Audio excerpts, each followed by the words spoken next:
لوگ امیر ہونا چاہتے ہیں، وہ زیادہ سے زیادہ دولت حاصل کرنے کے خواہشمند رہتے ہیں، لیکن حقیقتاً امیر وہ شخص ہے جس نے اپنے اندر کے خزانے کو دریافت کر لیا ہو، جس نے خود کو تلاش کر لیا ہو، جس شخص نے اپنی صلاحیتوں کو استعمال کیا اور بہتر نتیجہ دیا، وہ شخص امیر ہے۔ امارت کا تعلق بینک بیلنس، پرتعیش طرز حیات، مال و اسباب کا زیادہ ہونا، بڑے مکان یا نئی گاڑی کے ساتھ نہیں ہوتا، بلکہ اس کا تعلق اپنی تلاش کے ساتھ ہے۔ ہر شخص کسی نہ کسی خواہش کے ساتھ زندگی گزارتا ہے۔ یہ ممکن نہیں ہے کہ خواہش نہ ہو، چنانچہ جس کے پاس نوکری نہیں ہے وہ نوکری تلاش کر رہا ہے، جسے مل گئی ہے وہ اچھے عہدے پر جانا چاہتا ہے، جو عہدے پر ہے وہ اس سے بڑا عہدہ چاہتا ہے، کوئی ملک چھوڑنا چاہتا ہے، کوئی ملک واپس آنا چاہتا ہے، کوئی پسند کی شادی کرنا چاہتا ہے، کوئی پسند کی شادی کے فیصلے پر پشیمان ہے۔ انسان اس دنیا میں جتنی بھی خواہشیں رکھتا ہے وہ تمام اس کے اندر ہوتی ہیں۔ المیہ یہ ہے کہ انسان اپنے اندر پڑے ہوئے خزانے کو تلاش کیے بغیر ان خواہشوں کی تکمیل کرنا چاہتا ہے۔ ہمارے ہاں نوجوان اس لیے تعلیم حاصل کرتے ہیں تاکہ وہ امیر ہو جائیں، لیکن وہ تعلیم جو ان نوجوانوں کو خود شناس کر دے وہ اس تعلیم سے محروم ہیں۔ ایسی تعلیم جس سے وہ اپنے آپ کو پہچانیں، اچھے اخلاق سیکھیں، اچھے کردار کو سیکھیں، اچھی سوچ ہو، اچھا خیال ہو، نیک نیت ہو، نیک سیرت ہو، ان میں دوسروں کا احساس ہو، ہمدردی ہو۔ ایسی تعلیم جس سے ان کے اندر انس پیدا ہو جائے، محبت پیدا ہو جائے۔ ایسی تعلیم جو ان کو شفقت سکھائے، جو ان کو رواداری سکھائے، جو ان کو خوش خلقی سکھائے۔ ایسی تعلیم جس سے ان کے اندر عدل ہو، ایسی تعلیم جس سے ان کے اندر تقوی ہو، پرہیزگاری ہو۔ ایسی تعلیم کا شوق نہ تو والدین میں ہے اور نہ ہی طلباء کے اندر نظر آتا ہے۔ کیا آپ کو یہ ادراک ہے کہ پروڈکٹ اہم نہیں ہوتی، مشین اہم ہوتی ہے، کیونکہ پروڈکٹ اگر ضائع بھی ہو جائے تو مشین سے اس چیز کو دوبارہ بنایا جا سکتا ہے۔ جو نتیجہ دے رہا ہے وہ خود پیسے کی شکل میں ہو یا شہرت کی شکل میں ہو یا آسانیوں کی شکل میں ہو، اصل میں وہی ملینرز ہے۔ یہاں پر میں آپ کو ایک بڑا اہم واقعہ سنانا چاہتا ہوں جو مجھے ایک پرائیویٹ ہاسپٹل کے سٹاف نے بتایا کہ وہاں پر کسی غریب آدمی نے اپنی فیملی کو لے کے آئے، ان کا وہاں پر ڈیلیوری کیس تھا، تو بچے کی پیدائش کے بعد جب اس کا بل بنا تو 2 دن ان کو ہاسپٹل میں لگ گئے، اور جو بل بنا تو اس بل میں 1000 روپے ان کے پاس کم تھا۔ اب وہ محترمہ لیڈی ڈاکٹر صاحبہ نے کہا کہ یہ جب تک 1000 آپ میرا نہیں لائیں گے تو میں آپ کی فیملی کو ڈسچارج نہیں کروں گی۔ اس غریب آدمی نے بڑی منت سماجت کی، لیکن آخرکار وہ نہیں مانی تو وہ چلا گیا کہ میں کہیں سے 1000 روپے کا بندوبست کر کے لاتا ہوں۔ شام تک وہ 1000 روپے کا بندوبست کر کے وہاں نہیں آ سکا، وہ اگلے دن آیا۔ اگلے دن جب آ کے اس نے ڈاکٹر صاحبہ کو 1000 روپے پے کیا تو ڈاکٹر صاحبہ نے کہا کہ چونکہ میرا کمرہ ایک اور رات آپ کے پاس رہا ہے، لہٰذا آپ یہ 1000 تو کل تک تھا، 1000 مزید چاہیے۔ بہت زیادہ منت سماجت کرنے کے باوجود بھی جب وہ نہ مانی تو وہ بیچارہ کہیں سے مزید 1000 روپیہ مانگنے کے لیے چلا گیا، اور وہ ارینج کر کے لایا تو پھر اس کی فیملی کو شام کو ڈسچارج کیا گیا۔ اچھا، اسی دوران کیا ہوا، ایک بڑی امیر خاندان کی عورت وہاں پر آئیں، یہ اس سٹاف کی زبانی بتایا جا رہا ہے، تو ان کا بھی وہاں پر کوئی بچہ ہوا تھا، تو وہ مٹھائی لے کر آئے، انہوں نے مٹھائی ڈاکٹر صاحبہ کو پیش کی، اور جاتے ہی ہوئے جب وہ جانے لگے تو ڈاکٹر صاحبہ نے 2000 روپے اپنے پرس میں سے نکال کے اس بچے کے لیے دے دیے۔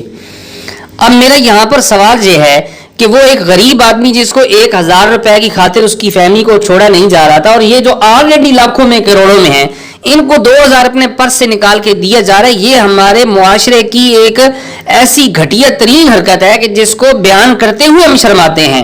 تو اب مجھے آپ سے میرا سوال یہ ہے کہ ملینرز یا بلینرز ہونا کیا دولت کی وجہ سے ہوتا ہے؟ یہ انسان کے اندر کا غنا ہوتا ہے، انسان کے اندر کی قناعت ہوتی ہے، انسان کے اندر کی سوچ ہوتی ہے۔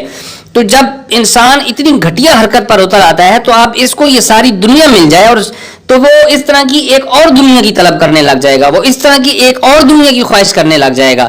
لہٰذا ملینرز ہونا یا بلینرز ہونا یہ انسان کا اس کا اندر دل کے ساتھ تعلق ہوتا ہے۔ ہم قابلیت کے بغیر نتیجہ چاہتے ہیں۔ ہر شخص چاہتا ہے، ہر ٹرینر چاہتا ہے کہ کوئی ٹونی روبنز اس کے گھٹنوں کو ہاتھ لگائے، ہر کاروباری شخص چاہتا ہے کہ کسی دن بل گیٹس اس سے وقت مانگے، ہر دانشور چاہتا ہے کہ لوگ ٹکٹس لے کر مجھے سنیں۔ یہ سب خواہشیں ہیں جو ہر شخص میں پائی جاتی ہیں، اور ہر شخص اپنے اندر کے ملینرز کو جانے بغیر یہ خواہش پوری کرنا چاہتا ہے۔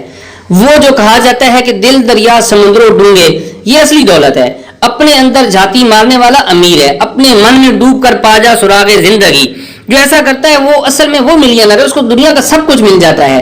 اپنے اندر کے اس ملینرز کو دریافت کیے بغیر ممکن نہیں کوئی بہت بڑا دانشور بن جائے، کوئی بہت بڑا بزنس مین بن جائے، کوئی بہت بڑا قلم کار بن جائے، کوئی بہت بڑا ڈاکٹر انجینئر بن جائے، کوئی بہت بڑا سیاستدان بن جائے، کوئی بہت بڑا سائنسدان بن جائے، جب تک اپنے اندر کو نہیں ڈھونڈا جائے گا تو علامہ اقبال کوئی نہیں بن سکے گا, قائد اعظم کوئی نہیں بن سکے گا, واصف علی واصف بننا مشکل ہوگا, میر تقی میر بننا مشکل ہوگا, غالب بننا مشکل ہوگا. جن لوگوں نے ایسا کیا انہوں نے اپنے اندر کی دنیا فتح کر لی تھی, انہوں نے اپنے دل فتح کر لیے تھے. جن لوگوں نے ادارے بنائے, جنہوں نے ملک بنائے, جنہوں نے بڑے کام کیے, وہ حقیقتاً امیر لوگ ہیں. مثلا قائد اعظم محمد علی جناح نے پاکستان بنایا, یہ بالکل درست بات ہے. کبھی آپ نے ان کی جناح سے قائد اعظم تک بننے کی کہانی پڑھی؟ آپ ان کی زندگی پڑھیں تو پتہ چلے گا وہ کتنے بڑے ملینرز تھے. اسی طرح شیکسپیئر ملینر ہے, اسی طرح حضرت بابا بلے شاہ ملینرز ہیں, حضرت علامہ اقبال ملینرز ہیں, حضرت وارث شاہ ملینرز ہیں, غالب ملینرز ہے, فیض ملینرز ہے. یہ وہ تمام لوگ ہیں جنہوں نے اپنے اندر جھاتی مار لی تھی, اپنے من میں ڈوب کر پا جا سراغ زندگی والا خزانہ یہ لوگ تلاش کر چکے تھے, یہ اس کو مسخر کر چکے تھے. تو پھر انہوں نے دنیا میں اتنا بڑا نام چھوڑا, اتنی بڑی شخصیت چھوڑی کہ نہ صرف آج تک بلکہ آئندہ بھی کئی ہزار سال تک لوگ ان کی شخصیت سے فائدہ اٹھاتے رہیں گے. لہٰذا اس دنیا میں ہر شخص کا راستہ الگ ہے, اس کی سوچ جدا ہے, ہر فرد کی منزل الگ ہے. کوئی کھیل میں چیمپئن بننا چاہتا ہے تو کسی کے لیے ٹاپ کرنا کمال ہے, کسی کے لیے منفرد کاروبار اہم ہے, خواہ اس میں پیسہ زیادہ نہ ہو. تو کوئی لکھاری بننا چاہتا ہے, کوئی ٹرینر بننا چاہتا ہے, کوئی ڈاکٹر بننا چاہتا ہے, کوئی آرمی افیسر بننا چاہتا ہے, کوئی بہت بڑا سیاستدان بننا چاہتا ہے. کسی کو بہت زیادہ دولت کی خواہش ہے تو کسی کو بہت زیادہ دولت کی خواہش نہیں ہے, وہ کسی اور فیلڈ میں اپنا نام کمانا چاہتا ہے. کام جو بھی ہو لیکن کام اچھا ہو اور اس کو اس کے عروج تک کیا جائے. دنیا میں کام کرنا اتنا اہم نہیں ہوتا, بلکہ اہم یہ ہوتا ہے کہ کون سا کام کرنا ہے. استقامت میں برکت ہے, مگر اس سے بھی اہم یہ نقطہ ہے آپ وہ کام مستقل مزاجی کے ساتھ کریں جو آپ کی جبلت اور فطرت کے مطابق ہو. یہ وہ کام ہے جس کے ساتھ اللہ تعالیٰ نے آپ کو اس دنیا میں بھیجا ہے. اگر آپ نے اپنے سے کبھی یہ سوال کیا ہے کہ میں جو کام کر رہا ہوں کیا وہ میری جبلت کے مطابق ہے کہ نہیں ہے؟ اگر قدرت نے کسی کو بزنس مین بنایا ہے اور وہ تدریس میں سر تو کوشش کرتا ہے تو وہ فیل ہو جائے گا. لیکن اگر قدرت نے اسے بنایا ہی تعلیم کے لیے ہے, وہ چاہے بزنس میں پی ایچ ڈی کر لے, وہ ایک دکان نہیں چلا سکتا. نوجوانوں کی کتنی بڑی تعداد آپ کے گرد ایسی ہے جو لیڈرشپ کی ڈگری لیتی ہے لیکن ساری زندگی ملازمت کرتی رہتی ہے. خود کو جاننا ایک لمحے کی بات نہیں ہے, یہ ایک سفر کا نام ہے. تاہم یہ ممکن ہے کہ ایک نشست میں اس سفر کا آغاز ہو اور اس کا انجام 5 سال بعد آئے, لیکن پہلا قدم اٹھانا اور چلنا پہلا کام ہے.